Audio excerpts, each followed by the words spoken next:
भाजी सर्व मी चिरून घेतली, कांदा, टमाटर, मिरची आणि कारेली. आणि कारेल्याच्या भाजीसाठी मी घेतलेत खारी चटणी ही कांदा लसूणची, लाल तिखट, हळद, चवीनुसार मीठ आणि तेल. आता मी भाजी देते फोडणीला. भाजी फोडणीला दिली मी, सर्व मसाले पण घालून झाले. आता मी वाफेवरती शिजायला ठेवते. मंद आचेवरती शिजायला ठेवायचं वाफेवर.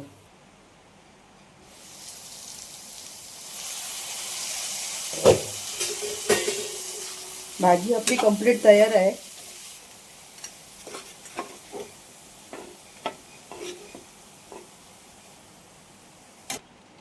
शरीरासाठी पौष्टिक असलेली परसवातली ताजी ताजी कारळ्याची भाजी. व्हिडिओ आवडला तर नक्की लाईक सबस्क्राईब करा.